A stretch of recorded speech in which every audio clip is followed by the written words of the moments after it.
left the corporate world as a visual design artist. I did window displays, mannequin installations, and there was always something to me about the beauty behind that. I've always been drawn to floral print, the color.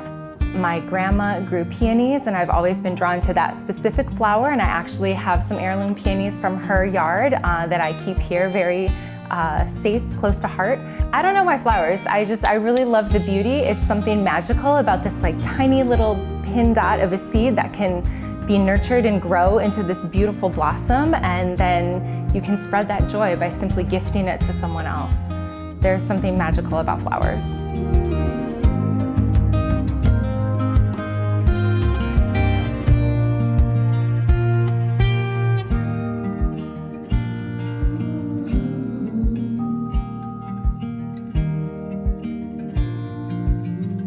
When I started Crescere, it was growing in the field, and I hadn't fully understood, the bouquet recipe or how to put things together. And I did some dried swags in the fall, and I did some wreaths in the winter.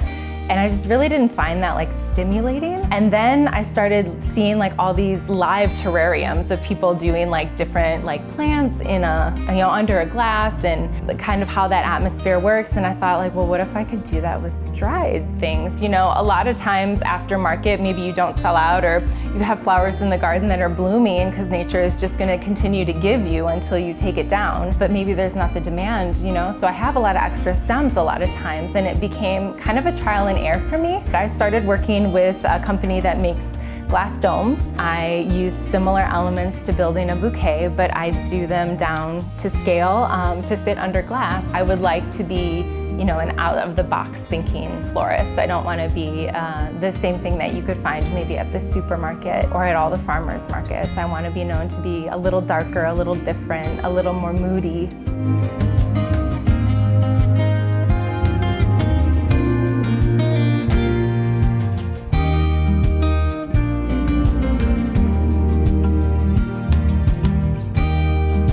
A lot of feedback that I get is wow, that's so unique, or wow, that has a scent.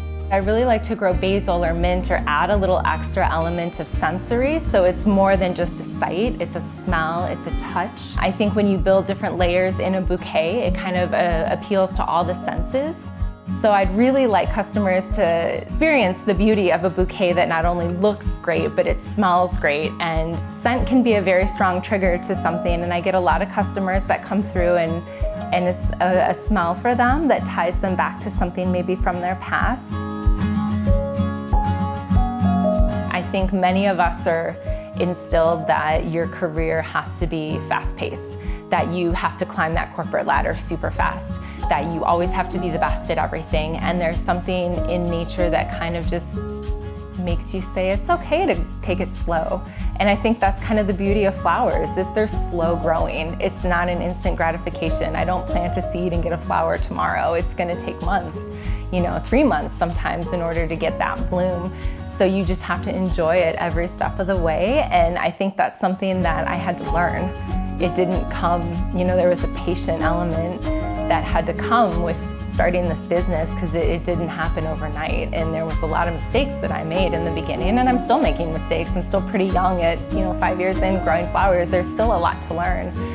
But that's also kind of the exciting thing about it, is I love to learn. I love to read. I love to educate myself with other florists, with other growers, with books or YouTube channels or different websites, and people that can also kind of share that passion with me. I think that this has kind of opened my eyes to a whole new industry, and it's okay that it's a slow one. It doesn't have to be a rush every single day.